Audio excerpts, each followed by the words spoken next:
From storyflo, this is your daily audio brief. Hey, it's Theo, August 10th. Here are 5 stories I'd flag if you missed yesterday's end of day.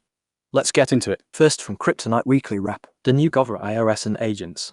Array as a company and public agency OS to adapt to rapid array efficiency gains. Jack Dorsey cut 40% of his workforce at Cash App's parent company, Block, despite a strong 2025.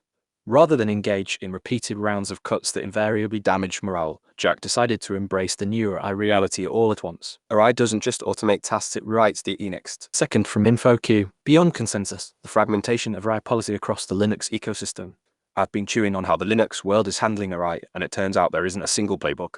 The GNU Compiler Collection keeps things tight, refusing to let AI-generated code slip in without a lot of checks, while the kernel itself is more about getting things done. Its policy is pragmatic, letting developers decide what feels safe. Then there's Kubernetes and its surrounding tools, which take a very open stance, preferring to disclose what AI does and letting the community weigh in. What's interesting is that despite those differences, every layer still leans on the same idea: a human maintainer has to stay in the loop. Whether it's a compiler warning, a kernel patch review, or a Kubernetes config, the code's ultimate guardian is still a person, not a black box algorithm. That shared commitment keeps the ecosystem from drifting into a set and forget mindset. So the picture that emerges is less about a unified policy and more about a mosaic of approaches that all point back to the same principle: human oversight is the non-negotiable anchor for AI in Linux. It's a subtle but powerful way the community is keeping control where it matters most. Up next, third, from Cryptonite Weekly Rap, biometric plus blockchain-based citizen ID. The old paper and central database birth record is now a cheap target for AI-generated forgeries, and the resulting fake ID are feeding a $27 billion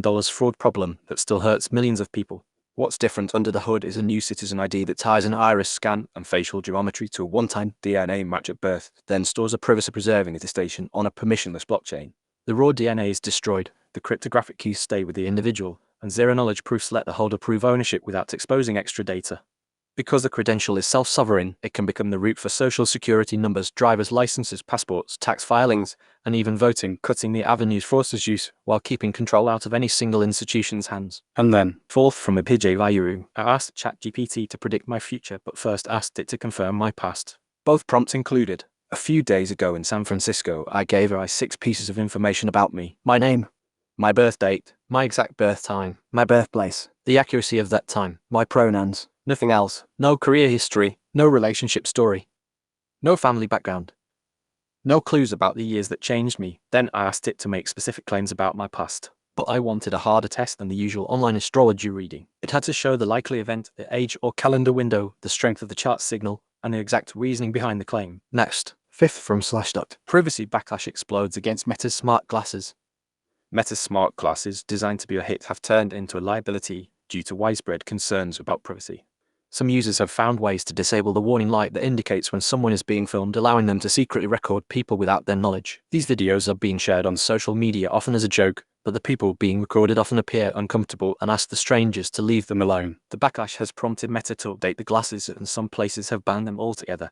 Businesses are also making their own calls about the devices, with some, like the 5 Point Cafe in Seattle, explicitly banning them from their premises. An Android app that warns people if they're being recorded has gained 110,000 downloads in the past 6 months, highlighting the growing concern about the misuse of these devices. The American Civil Liberties Union and over 70 organizations have also urged Meta to exclude facial recognition features from their smart glasses, but no final decision has been made. Up next, sixth, from Slashdot, AI reviews bring new normal to Linux release candidates, lots of bug fixes. Linux Torvalds expects Linux 7.2 should be released next weekend unless something really bad pops up, Torvalds said while announcing today's release candidates. But there's something interesting about Linux 7.2. RC7 writes for Linux. By the time the Linux kernel typically hits RC7 release, things have usually settled quite well. But in today's world of AI/LLM coding/review agents, the kernel activity continues at an all-time high. Tons of bug fixes continue to trickle in across the kernel spectrum for all sorts of issues. And then, seventh, from SiliconANGLE, EM pushes cyber resilience as AI raises data risks.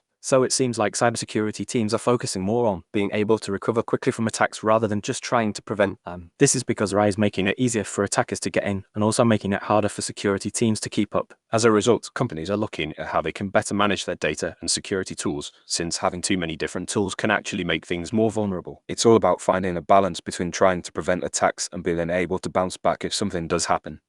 This shift in thinking is partly because AI is creating new risks, like making it easier for attackers to get into systems. At the same time, companies are using more and more AI, which is expanding the ways that attackers can get in. It's a bit of a cat and mouse game, where security teams are trying to stay one step ahead of the attackers. The idea of cyber resilience is really about being able to get back to normal as quickly as possible after something goes wrong. This means having good backups, being able to restore systems quickly, and having a plan in place for how to respond to an attack. It's not just about having the right security tools, but also about having the right processes and people in place. It's interesting because it's not just about the technology itself, but also about how companies are organized and how they think about security. It's a pretty big change, and it's going to be important for companies to get it right if they want to stay safe. That's it for today. Tomorrow morning, whatever the night brings, Stay curious. that's your brief. Find every story and claim your own free feed at storyflo.com.